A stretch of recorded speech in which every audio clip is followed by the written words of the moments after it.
सभी को नमस्कार।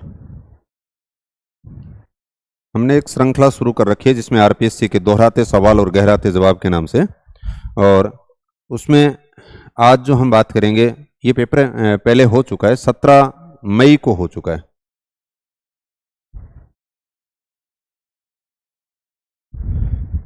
यानी 17 मई को ही हो चुका है। आपने इसके ऊपर जनसंपर्क अधिकारी 2024 का ये था, 2025 के अंदर यानी एग्जाम के अंदर आया है ये 17 मई 2025। इसके बारे में आप लोग पहले उत्तरों के विश्लेषण की, उसके ऊपर मूल मेरे को चर्चा नहीं करनी है क्योंकि उत्तर सब ने देख लिए हैं अपने हिसाब से, यानी काफ़ी पुराने प्रश्न है। लेकिन हम ये देख रहे हैं कि ये जब मई के अंदर ये एग्जाम जो कंडक्ट करवाया, यहाँ पर जो राजस्थान की ज्योग्राफी के जो सवाल पूछे गए हैं वो अन्य भर्ती प्रतियोगी परीक्षाओं के अंदर किस प्रकार से सहायक हो सकते हैं, हम ये समझना चाह रहे हैं। यानी यहाँ हमारा मकसद प्रश्नों का उत्तर देना नहीं है, प्रश्न के स्वरूप से ये जानने का प्रयास करना है कि आरपीएससी किस प्रकार से हमसे प्रश्नों के उत्तर चाहती है, या हमारी तैयारी का जो लेवल है वो क्या चाहती है, या हम हमारी तैयारी को किस दृष्टिकोण में रख सकते हैं, वो समझ हमें यहां से विकसित करनी है। इससे पहले वाले जो पेपर था उसके ऊपर भी हमने इसी प्रकार की बातें की थी। यहां पे सबसे पहले आप देखिए कि मैंने बात की थी कि ये जो प्रश्न दे रखा है खनिजों के टॉपिक से है। राजस्थान में लिग्नाइट भंडार कहाँ पर स्थित है। इस पेपर के अंदर खनिजों के 2 सवाल आए हैं, एक आगे और है, उसके ऊपर भी हम देखेंगे।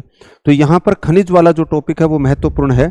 और अब इसके अंदर आप जब देखोगे तो यहाँ पर एक बात है कि राजस्थान में लिग्नाइट के भंडार कहाँ पर स्थित है। तो सबसे पहले हमें ये देखना है कि बात कर रहा है कि राजस्थान के अंदर जो कोयले के प्रकार की आप बात करते हैं उसमें लिग्नाइट प्रकार का कोयला पाया जाता है। अब बात यह आती है कि राजस्थान में लिग्नाइट कोयला कहाँ कहाँ पर पाया जाता है। अब इस प्रश्न के अंदर एक जो चीज अगर आपको कई बार यहाँ पे कंफ्यूज होगा, क्योंकि पलाना पलाना ये तो सबको आ रहा है, यहाँ पर भी दे रखा है, यहाँ पर भी दे रखा है, इसमें भी दे रखा है, इसमें भी दे रखा है। अब ये तो चारों के अंदर आ गया जब आप पेपर कर रहे हो, तो इसका मतलब पलाना के अंदर तो है, इसको तो आप काट ही नहीं सकते क्योंकि नकार ही नहीं सकते, सबके अंदर ही है। दूसरा अगर बात करेंगे तो कपूरडी के अंदर भी है, कपूरडी इसमें भी है, कपूरडी इसमें भी है, 2 के अंदर आए हैं। फिर यहाँ पर अब आपके सामने 2-3 के ऊपर आ गया Merta road, Merta road, Merta road, Merta road. इसका मतलब मोटा मोटी जो संभावना आपको इस प्रश्न से अगर जो नजर आ रही है वो ये भी है कि मेड़ता रोड भी। लेकिन फिर भी अगर आपको एक चीज जो और जो ध्यान रखने वाली है, ये जो सानू है वो चूना पत्थर के लिए है, हमने यहां पर आगे दिखा रखे हैं। और रामपुर आगुचा, ये देखो कोयला के लिए अगर हम बात करें कि लिग्नाइट कोयले की जो बात कर रहे थे सर्वश्रेष्ठ यानी पलाना, यहां से शब्द दिया है। ये बहुत बार प्रश्न पूछे गए, ये स्टार में लगा रखा है, इसका मतलब पहले भी ये कई बार पूछा गया। दूसरा जो जिसकी ये बात कर रहा था, जो शब्द दिया गया सानू, जो यहां पर आप देखना कि ये देखो सानू या सोनू क्षेत्र जैसलमेर का, ये भी कई बार पूछा गया सवाल यहां से है, जो हमने यहां पर बात कर रखी है, यानी चूना पत्थर के लिए है। तो यहां पर अब आपने देखा कि 2 ऑप्शन आपके, जहां पे सानू लिखा है इसका मतलब ये कट गया, यहां पर भी सानू लिखा है ये कट गया, इसका मतलब 2 और 3 उत्तर हो नहीं सकते क्योंकि इसके अंदर सानू सानू आ रखा है। अब बात आती है आपकी, या तो 1 नंबर है या फिर 4 नंबर है। 1 नंबर में से आपको पलाना आ गया, यहां पर भी पलाना आ गया, मेड़ता रोड आ गया, मेड़ता रोड आ गया, इतना तो ठीक है, दोनों के अंदर दे रखा है मेड़ता रोड, मेड़ता रोड। अब बचा कपूरडी और अगुचा।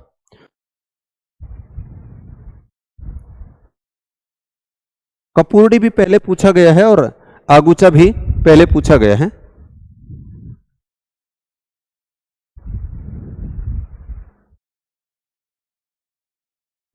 यहां पे देखो रामपुर आगुचा, ये रहा, ये भी स्टार लगा रखा है, ये भी पहले है, जो सीसा जस्ता के लिए प्रसिद्ध है। तो कहने का मतलब यहां पर जब आप गए वापिस तो आपको ध्यान आया कि भाई ये भी कट गया आगुचा वाला, तो फिर आपके पास में ऑप्शन क्या बचा, 1 नंबर बचा।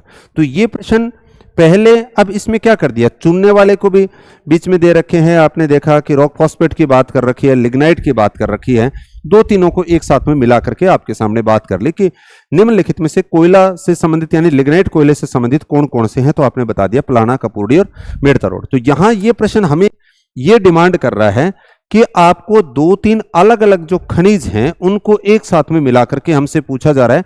यहां पर कोई नई खान नहीं पूछी गई है, जो परंपरागत जो खाने पूछी जा रही हैं वही खान यहां पर पूछी गई है।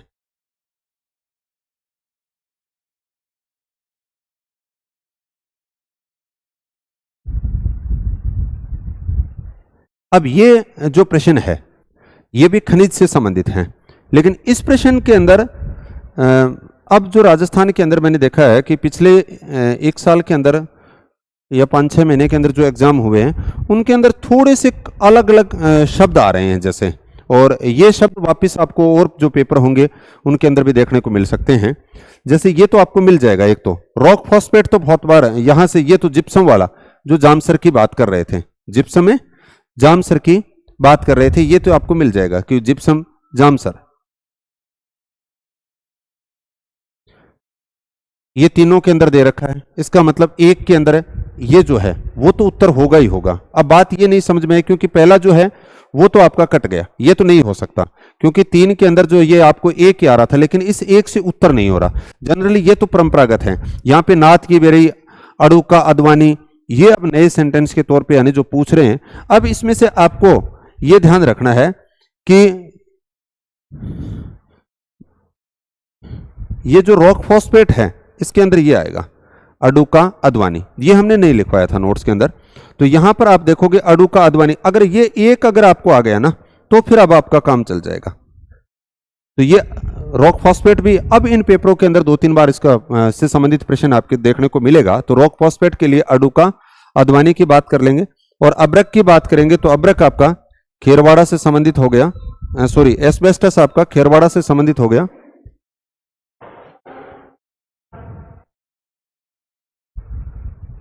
एस्बेस्टस खेरवाड़ा से संबंधित हो गया। और फिर अब्रक की जो आपने बात की, नाथ की बेरी, तो ये प्रश्न वापस से इसको आपको रिपीट देखने को मिल सकता है। तो यहां पर ये भी ध्यान रखें, यानी दो इस एक पेपर के अंदर यहां पर खनिज से संबंधित 2 प्रश्न पूछ लिए गए हैं। अब पीछे एक सवाल और था, जैसे किस चीनी मिल में डिस्टिलरी है, यानी चीनी मिलों से संबंधित जो सवाल पूछे जा रहे हैं, चीनी मिलों से संबंधित, या तो उनकी आगे आप पेपर के अंदर देखो किसी और के अंदर आपको मिल जाएगा, इनका क्रम पूछा जा सकता है, स्थापना के क्रम में पूछी जा सकते हैं, सबसे पुरानी कौन सी है, कहाँ पे लगाई गई है, कहाँ पे नहीं है। तो ये जो चीनी मिल जिसकी बात हम द मेवाड़ शुगर मिल की बात करें, गंगानगर शुगर मिल की बात करते हो, केशवरायपाटन शुगर मिल की बात करते हो, इनके बारे में एक एक डिटेल जो लिख रखी है ये सारी की सारी पूछी गई हैं, और भविष्य के अंदर भी इस प्रकार की जानकारी हमसे पूछे जाने की संभावनाएं बनती हैं। तो इस पेपर के अंदर ये था कि किस चीनी मिल में डिस्टिलरी है, तो डिस्टिलरी का जो संबंध था वो हम यूं कहेंगे कि गंगानगर जो शुगर मिल है इससे संबंधित है, और ये भी प्रश्न पहले आया हुआ है किसी पेपर के अंदर, तो उसी प्रश्न की पुनरावृत्ति यहाँ पे आपको देखने को मिलती है। अगर आपने पुराने पेपर किए हैं तो वहां पर आपको ये प्रश्न भी मिल जाएगा। अब उसके बाद में नेक्स्ट अगर प्रश्न के ऊपर अगर बात की जाए तो ये तो हमने जिप्सम की बात कर ली थी पहले कि जिप्सम का यहाँ पे दिखा रखा है, ये जामसर बीकानेर के अंदर था। ये सारे जितने शब्द हैं वो सारे पूछे गए, क्योंकि सारे के सारे आप खनिजों के सारे शब्द तो याद नहीं रख सकते, इतने जितने हमने लिख रखे हैं एक तो वो याद कर लेना, फिर उसके बाद में जो भी पेपर के अंदर नए जो अब इन पेपरों के अंदर एक साल के अंदर वो हुए हैं उनमें से अगर कोई आपको और शब्द ध्यान में आए तो उसको साथ में ऐड कर लें। अगला प्रश्न ये बहुत ही पॉपुलर है, बार बार पहला ही जो पार्ट है उसी में से पूछा गया है, भौतिक प्रदेशों से संबंधित है कि राजस्थान के जो भौतिक भूभाग हैं उनसे संबंधित मैंने बात की थी कि अरावली से संबंधित बार बार प्रश्न पूछे जा सकते हैं। यहां पर या तो अरावली की, जैसे हमने पिछले पेपर के अंदर बात कर रहे थे तो उसमें दे रखा था अरावली की उत्तरी अरावली का भाग कौन सा है, इस प्रकार से था। अरावली की चोटियों के संबंध में बात करते हैं, समझ गए, मध्य अरावली की पूछ रहे हैं, उत्तरी अरावली की पूछ रहे हैं, दक्षिणी अरावली की पूछ रहे हैं, या फिर ऐसा पूछ रहे हैं कि उन चोटियों का संबंध यानी किस जिले से, ऐसा प्रश्न पूछा जा रहा है। या फिर आपके सामने ऐसे आ रहे हैं कि उन चोटियों का क्रम है वो पूछा जा रहा है। या फिर अब ये जो प्रश्न पूछा गया कि मारवाड़ का मैदान मेवाड़ के उच्च प्रदेश से, ये भी प्रश्न कई बार आया हुआ है। ये देखो, ये मारवाड़ हो गया, ये मेवाड़ हो गया, इन दोनों को अलग करने वाला मेरवाड़ा की जो पहाड़ियां हैं वो बात की गई है कि मेरवाड़ा की, ये रहा 3 नंबर में आप देखना, मेरवाड़ा की पहाड़ियां जो है मारवाड़ के मैदान और मेवाड़ के उच्च प्रदेश को अलग करती हैं। तो ये बहुत बार ये प्रश्न पूछ लिया गया है, तो वही प्रश्न वापस पुनरावृत्ति के तौर पे यहाँ पर आए हैं। तो मेरा कहने का भावार्थ ये है कि हमें इन प्रश्नों को पूछने से केवल इसका उत्तर नहीं सीखना, ये सीखना है कि ये हमें और क्या क्या, यहां से आप देखोगे अरावली से संबंधित भी इस टॉपिक के अंदर 2 प्रश्न आ गए। एक आप देखोगे कि अरावली के दर्रों से संबंधित और आ गया, यानी एक ही पेपर के अंदर आपने देखा कि 2 प्रश्न खनिजों से संबंधित पूछ लिए और वही दो प्रश्न यहां पर राजस्थान के भौतिक भूभाग से संबंधित पूछ रहा है। भौतिक भूभाग के अंदर पश्चिमी मरुस्थलीय प्रदेश की भी बात करेंगे और फिर उसके बाद में अगर हम देखें तो यहां पर आपको देखने को मिलेगा अरावली की बात करते हो, पूर्वी मैदान की बात करते हैं, दक्षिणी पूर्वी पठारी भाग या हाड़ौती के पठार की बात करते हैं। तो अरावली से संबंधित ही दो प्रश्न हो गए, बर, परवेरिया, शिवपुर और देवारी। अब ये पूछ रहे हैं कि ये क्या है। सबसे पहले इतने से ही काम चल जाएगा, बर, परवेरिया, शिवपुर और देवारी क्या है। तो ये कह रहा है कि भाई दर्रा है, पठार है, पहाड़ी है, नदियां हैं। तो हमें पता चल गया कि ये तो कि दर्रे हैं। ये बहुत बार पूछा है। ऐसे भी पूछते हैं कि ये किस भाग के हैं। यहाँ पे आप देखिए ये कई बार आया हुआ प्रश्न है, मैंने यहाँ पर भी लिख रखा है कि मध्य अरावली के दर्रे हैं। और यही ये शब्द था सीधा यहाँ से कि बर, परबेरिया, शिवपुर और देवारी क्या है, मध्य अरावली के दर्रे हैं। ये मध्य अरावली के दर्रे, बर की बात कर ली, परबेरिया की बात कर ली, शिवपुर की बात कर ली, सूरा की बात कर ली, ब्यावर की निकट हो गए ये सारे, देबारी की बात की, झीलवाड़ी, कछवाड़ी, पीपली, अरनिया। ये मैंने बहुत अच्छे से इसको एक सूत्र के माध्यम से यानी समझाने की प्रयास किया गया है और बहुत आसान से है। मध्य अरावली के दर्रे कौन से हैं, दक्षिणी अरावली के दर्रे कौन से हैं, अलग अलग स्लाइड के अंदर हमने यानी पढ़ रखे हैं। तो ये यहां से बार बार प्रश्न पूछे जा रहे हैं, यानी इनके दर्रों से संबंधित भी प्रश्न पूछे जा रहे हैं। नेक्स्ट जो नदी और झील वाला जो टॉपिक है उसमें से भी दो प्रश्न पूछे गए हैं। यहां पर आप झीलों के संबंध में अगर बात करोगे तो प्रश्न का जो स्वरूप अभी मैं बात कर रहा था पीछे की, कई बार तो ऐसा हमसे पूछते हैं कि आप सुमेलित कीजिए कि कौन सी कहां पर है, इस प्रकार से आएगा। अब इसके अंदर क्या दिया कि राजस्थान की झीलों को पूर्व से पश्चिम दिशा में, ऐसे पूर्व से पश्चिम दिशा में आप क्रम से व्यवस्थित कीजिए। यहां पे आप देखोगे कि ये जो झील है सिलीसेड, कायलाना, गड्डीसर, तो सिलीसेड जो झील है वो अलवर के अंदर है। तो अब आपने देखा कि फाई सागर दे रखा है, गड्डी सागर दे रखा है और सिलीसेड। तो यहां सिलीसेड अलवर के अंदर आ गई, कायलाना जोधपुर के अंदर आ गई, फिर उसके बाद में गड्डीसर जैसलमेर की बात आ गई, फाई सागर अजमेर की बात आ गई। अब हमें क्या करना है, क्रम से देखना है। तो सबसे पहले आपने लिखा कि यहां पर अलवर वाली आ जाएगी, फिर उसके बाद में अजमेर वाला आ गया हिस्सा, फिर जोधपुर की बात आ गई और फिर जैसलमेर की बात आई, ऐसे आ गया। तो अलवर के अंदर कौन सी है, सिलीसेड, अजमेर के अंदर कौन सी है, फाई सागर, जोधपुर के अंदर कौन सी है, कायलाना, और फिर जैसलमेर में कौन सी है, गड्डीसर। हमने यहां पर इनको ऐसे लिख रखा है ये सारी जिलेवार। जैसे आपने जैसलमेर में देखा, गड्डीसर पहले भी बहुत बार पूछी गई है। जोधपुर की अगर आप बात करते हो, कायलाना झील ये रही जोधपुर के अंदर, यानी ये भी पहले बहुत बार पूछी गई है। फाई सागर पूछी है, ये भी बहुत बार पहले पूछी गई है अजमेर के अंदर। सिलीसेड की बात करते हो, ये भी बहुत बार पूछी है, स्टार लगा रखा है अलवर के अंदर। यानी इन चारों झीलों के ऊपर उन्होंने बात की है। तो कहने का भावार्थ ये नहीं है कि भी मेरे जो नोट्स के अंदर उससे पूछे जा रहे हैं, मैं ये नहीं कहना चाहता कि हर जगह से यहां पे आपके ये सवाल पहले से पूछे गए हैं और वही सवाल वापस पूछे जा रहे हैं और आपने पहले से पढ़े हैं। तो यहां पर अब क्या कर दिया, पहले ऐसे पूछा था गड्डी सागर झील कहां से संबंधित है, आपने बता दिया जैसलमेर। उसने पूछ लिया फाई सागर कहां पे है, अजमेर में। आपने उससे पूछा कि सिलीसेड कहां पे है, अलवर के अंदर। अब प्रश्न का स्वरूप क्या बदला, समझने वाले, यानी बदलता जो स्वरूप आपको दिखा उसमें सिर्फ इतना ही किया और कुछ नहीं किया कि राजस्थान की झीलों को पूर्व से पश्चिम दिशा में क्रम से व्यवस्थित कीजिए। और हम पेपर के अंदर ऐसे लगता है कि पता नहीं इस बार तो कैसा प्रश्न पूछा, ऐसे झीलें भी भाई जी अब की बार यहां पूछी, पूर्व पश्चिम, पश्चिम से पूर्व, उत्तर से दक्षिण, दक्षिण से उत्तर, ऐसे करवा रहा था। बड़ा मुश्किल काम था भाई, काम वही दिया है जो आप पढ़ के गए थे, उसका तरीका जो था, प्रश्न का स्वरूप था वो दूसरा। आपसे ऐसे भी पूछ सकता था निम्नलिखित झीलों में से कौन सी सबसे पूर्व में है, तो अब आपके सामने उत्तर फिर क्या होता है, एक प्रश्न बदलने का तरीका ये हो गया। सिलीसेड की बात हो गई, पश्चिम से पूर्व पूछ सकता है, उत्तर से दक्षिण दे सकता है, दक्षिण से उत्तर दे सकता है, या फिर आपको ऐसे निशान लगा करके दे सकता है जैसे ए बी सी डी। अब आपको कह दिया डी के ऊपर जो है वो कौन सी इंगित कर रही है, तो आपने देखा कि डी अलवर के पास में है, तो सिलीसेड की बात कर रहा है। तो ऐसा मानचित्र से संबंधित यानी मानसिक रूप से हमें इस प्रकार से तैयार रहने चाहिए। और ये न केवल सब्जेक्ट के अंदर पूछे गए हैं, मैंने अभी पहले भी बात की थी कि ये जनसंपर्क जो अधिकारी है उसके अंदर पूछा गया है। तो सब्जेक्ट के अंदर तो इस प्रकार के प्रश्न आम बात है पूछे जाने के लिए।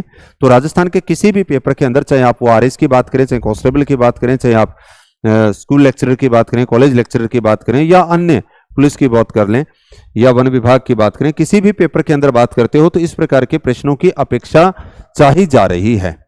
तो ये यहां पे हमें समझने को मिला। अभी इसी नदियों का जो टॉपिक है उससे संबंधित बार बार सवाल पूछे जा रहे हैं।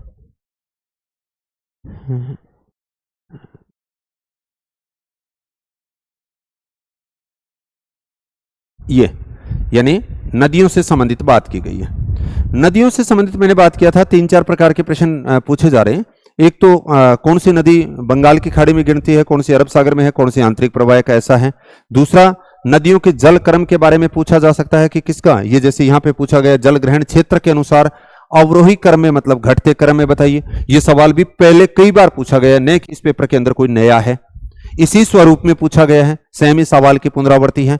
या फिर आपके सामने ऐसे आएंगे, एक साइड के अंदर मुख्य नदियां दे रखी हैं और एक उनकी सहायक नदियां दे दी, या फिर आपके सामने नदियों का ऐसे क्रम आएगा, पश्चिम से पूर्व या पूर्व से पश्चिम पूछी जा सकती हैं, उत्तर से दक्षिण पूछी जा सकती हैं, दक्षिण से उत्तर पूछी जा सकती हैं, ऐसे पूछा जा सकता है।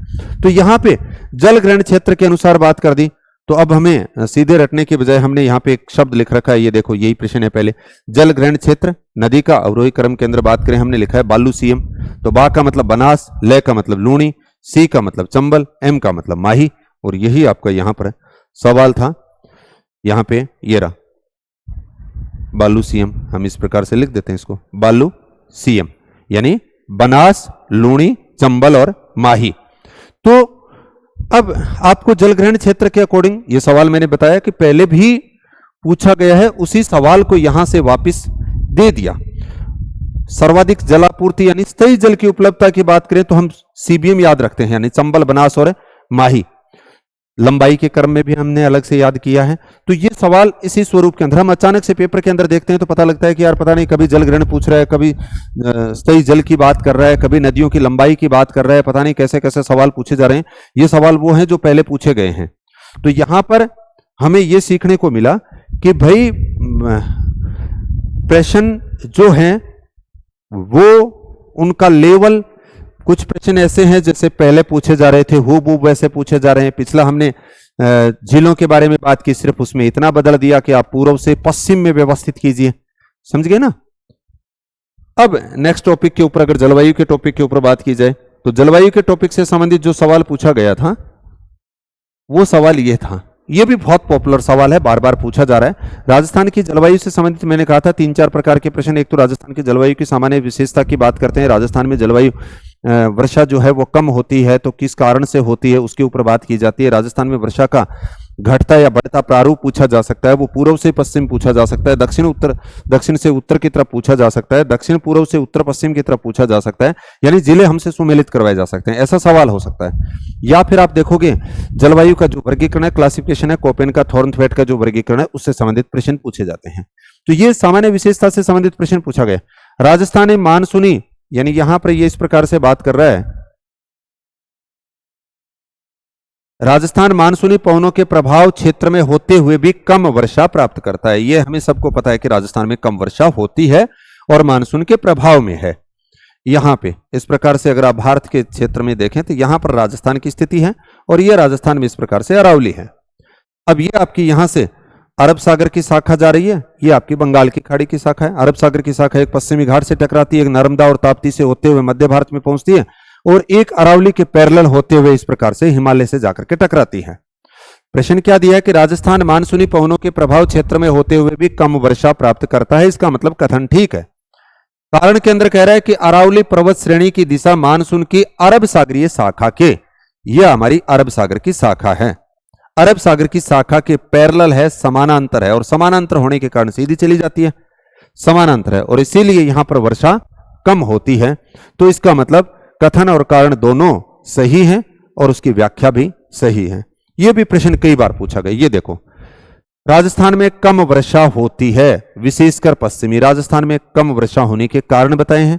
उन कारण के अंदर हमने पहला यह लिखा है कि अरावली पर्वत श्रृंखला का अरब सागर की श्रृंखला नहीं, अरब सागर की शाखा, अरब सागर की शाखा के समानांतर होना, यही बात की है। यानी राजस्थान में कम वर्षा हो रही है, कथन था, और ये कारण है, कथन और कारण दोनों सही हैं और उसकी व्याख्या कर रही है। इसका मतलब यह सवाल भी वही है जो पहले आरपीएससी के द्वारा पूछा गया है, न केवल एक बार, कई बार। यहां पर ये सारे जितने भी स्टार लगा रखे हैं, ये देखो, ये सारे स्टार, ये सारे स्टार के किसी न किसी स्वरूप के अंदर पूछे गए हैं।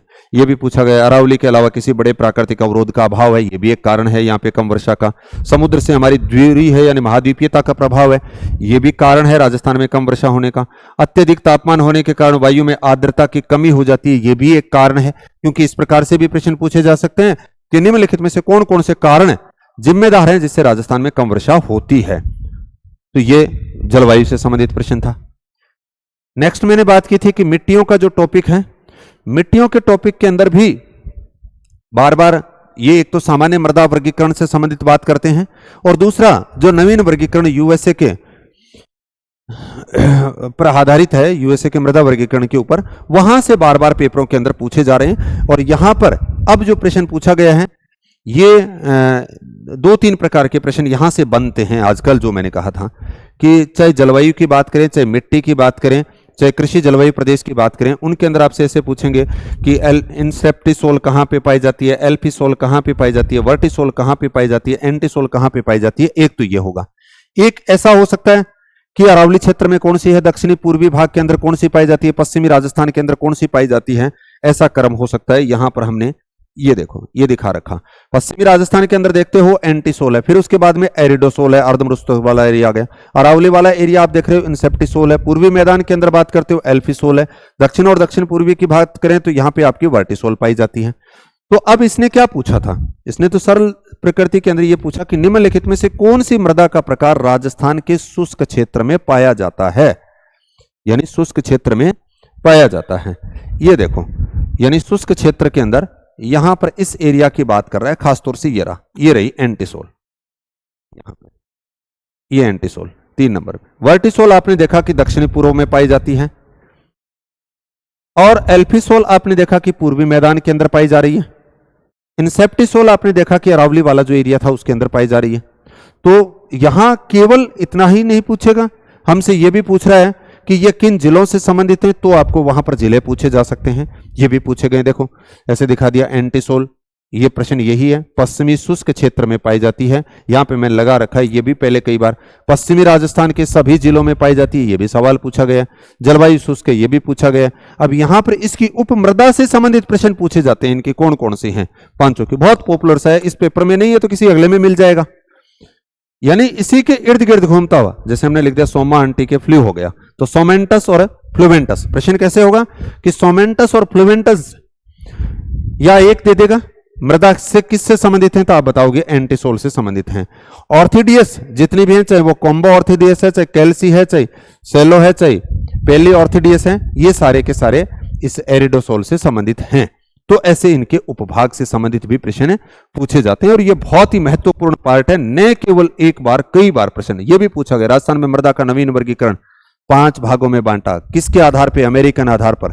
तो ये सारे के सारे प्रश्न, ये चूरू झुंझुनू सिक्कर की बात करते हो, एरिडोसोल पाई जाती है, तो ये सारे के सारे प्रश्न यहां से पूछे जा रहे हैं। उसी प्रश्न की पुनरावृत्ति है जो सेम पहले पूछा गया है, यानी नया कुछ नहीं है इसमें।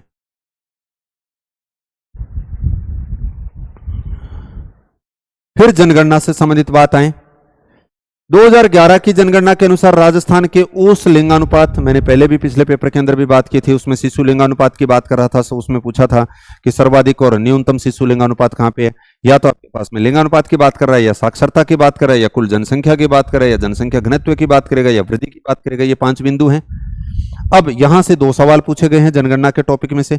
यानी 2011 की जनगणना के अनुसार राजस्थान के औसत लिंगानुपात में औसत लिंगानुपात से अधिक लिंगानुपात वाले जिलों की संख्या कितनी है, यह भी पहले पूछा गया है।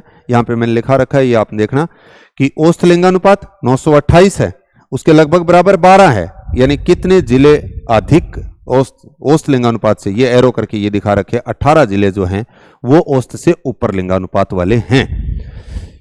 ये हमसे बाकी इनके ऊपर यानी कंपैरेटिव बात करते हो। यहां से भी आजकल ग्रामीण लिंगानुपात के ऊपर अलग से पूछ रहे हैं, शहरी लिंगानुपात का अलग से पूछ रहे हैं, ये ध्यान कर लेना। औसत लिंगानुपात से ऊपर ये आ गया कि औसत लिंगानुपात 928, 18 जिले इससे ऊपर हैं, लगभग बराबर 12, वो यहां पे वापस दिखा दिया। फिर ग्रामीण लिंगानुपात की बात करेगा, शहरी लिंगानुपात की बात करेगा, शिशु लिंगानुपात की बात करेगा। तो ये सारे के सारे लिंगानुपात से संबंधित डाटा हैं जो बार बार पूछे जा रहे हैं। तो हमें इसी संदर्भ में साक्षरता का पूछा जा सकता है, इसी के अंदर जनसंख्या घनत्व से संबंधित, वृद्धि से संबंधित हो सकता है। अगला देखो, 2011 की जनगणना के अनुसार निम्नांकित जिलों में कौन से जिले में न्यूनतम जनसंख्या थी? यानी राजसमंद, प्रतापगढ़, बूंदी और सिरोही। ये देखो, राजसमंद आ गया, प्रतापगढ़ की बात कर रहा है, बूंदी की बात कर रहा है, सिरोही की बात कर रहा है। तो देखो, सबसे कम है जैसलमेर के अंदर, तो जैसलमेर तो ऑप्शन में है नहीं। जैसलमेर के बाद में अगर आप देखोगे तो आपको मिलेगा प्रतापगढ़। ये देखो, जैसलमेर, जैसलमेर से ज्यादा प्रतापगढ़ में, प्रतापगढ़ से ज्यादा सिरोही में, सिरोही से ज्यादा बूंदी में, बूंदी से ज्यादा राजसमंद में। ये दिए हैं इसने चारों। अब चार में से एक पूछ लिया कि निम्नलिखित में से सबसे कम किसमें है, तो बता दिया प्रतापगढ़। यहां पर हमने सूत्र लिखा है जेस पर सिरोपुरा, इतना अगर याद है तो काम चल जाएगा। जेस मतलब जैसलमेर, प्र मतलब प्रतापगढ़, सिर मतलब सिरोही, बू मतलब बूंदी, रा का मतलब राजसमंद। ये आपका बढ़ते क्रम के अकॉर्डिंग है। यहां से ये भी सवाल पूछे गए हैं कि राजस्थान के कितने ऐसे जिले हैं जिसमें 1% से कम जिला जनसंख्या, तो एक ही जिला है और वो है जैसलमेर। 2011 की जनगणना के अनुसार उसमें 6.69 लाख पाई जाती हैं। प्रतापगढ़ की बात करते हो तो 1.24, यानी इनके अंदर ऊपर है। ऐसे सवाल यहां से बनाए गए हैं या बनाए जा सकते हैं। तो बार बार ये सवाल लिंगानुपात से संबंधित, और उसके बाद में हमने देखा कि जनसंख्या की टोटल जनसंख्या से संबंधित भी प्रश्न पूछा गया।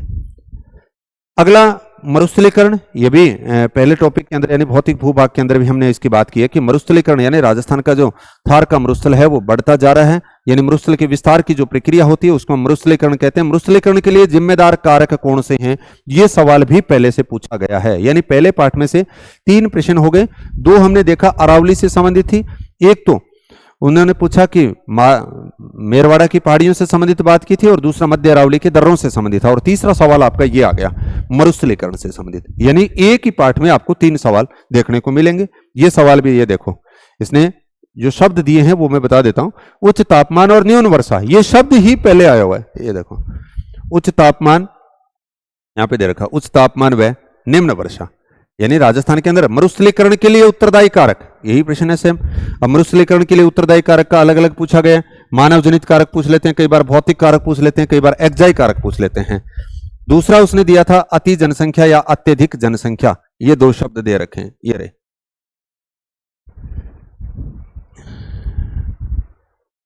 देखो, उच्च तापमान और न्यून वर्षा, जनसंख्या वृद्धि, वायु प्रदूषण नहीं है, इसका मतलब इसमें ए और बी आ जाएगा, सही जो उत्तर है वो। अगला जो प्रश्न है वो ये पूछा है, केंद्रीय शुष्क क्षेत्र अनुसंधान संस्थान किस वर्ष स्थापित की गई थी? ये 1959 में स्थापित की गई थी, लेकिन 1959 यहां पे ऑप्शन में ही नहीं है।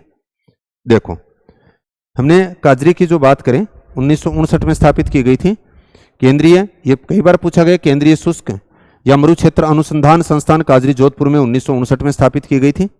इसका नाम पूछा गया, इसके क्षेत्रीय कार्यालय पूछे गए हैं।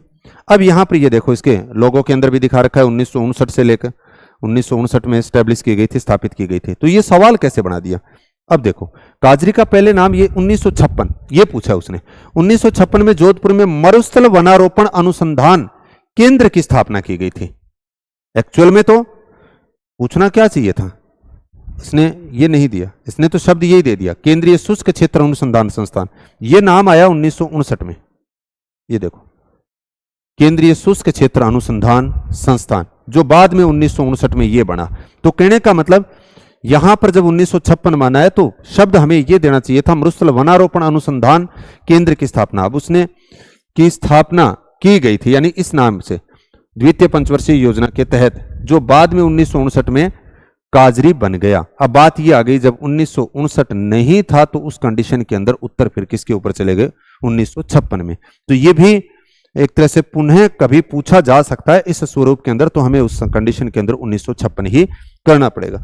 तो यहां पर हमने ये तो देखे इससे संबंधित। अगला, वनों से संबंधित भी बार बार प्रश्न पूछे जाते हैं। वन रिपोर्ट का प्रश्न पूछा जाता है, या राजस्थान में वनों का सामान्य जो वर्गीकरण है उससे संबंधित प्रश्न पूछा जाता है। ये बहुत पॉपुलर प्रश्न है, कई बार पेपरों के अंदर आप देखोगे तो जब आप प्रश्न करोगे तो आपको राजस्थान के अनंत बार ये मिलेगा, उपोष्ण पर्वतीय वन राजस्थान में कहां पे पाए जाते हैं? ये देखो, उपोष्ण कटिबंधीय सदाहरित वन राजस्थान के अंदर, उपोष्ण कटिबंधीय सदाहरित वन या सब ट्रॉपिकल एवरग्रीन फॉरेस्ट आबू पर्वतीय क्षेत्र में पाए जाते हैं। ये स्टार लगा रखा है, ये कई बार पूछे गए, ये इधर उष्ण व शुष्क आ जाएगी, उष्ण कटिबंधीय वन आ जाएगी। इनके कई बार जिलों को सुमेलित करवा लेते हैं, किस एरिया से संबंधित है। तो ये सवाल आ गया कि उपोष्ण पर्वतीय वन कहाँ पे पाए जाते हैं, मध्य अरावली, उत्तरी अरावली, पश्चिमी अरावली, आबू पर्वतीय क्षेत्र, यही था आबू पर्वतीय क्षेत्र में। तो कहने का मतलब बार बार सवालों की पुनरावृत्ति हो रही है, एक तो सवाल को छोड़ करके सेम वही सवाल हैं जो पूर्व परीक्षा के अंदर पूछे गए हैं, और बदलता स्वरूप, जैसे एक आध सवाल के अंदर हमने देखा कि उनका स्वरूप सिर्फ इतना बदल दिया कि वो झील की बात की तो उसका क्रम लगवा लिया हमसे। बाकी हमने जैसे पैटर्न के सवाल कर रखे हैं उसी पेपर के अकॉर्डिंग, यानी पहले भी आरपीएससी के द्वारा ऐसे सवाल पूछे गए हैं और इन्हीं के इर्द गिर्द सवाल बनते रहते हैं। तो बड़े ही एनालिसिस के साथ आप इन चीज़ों को पढ़ें। हमने अधिकतम चीज़ें इनके अंदर कवर करने की कोशिश की है, फिर भी और भी जो भी सुधार की जरूरत होगी वो करते रहेंगे। आपके कोई सुझाव हैं तो वो आमंत्रित हैं। धन्यवाद।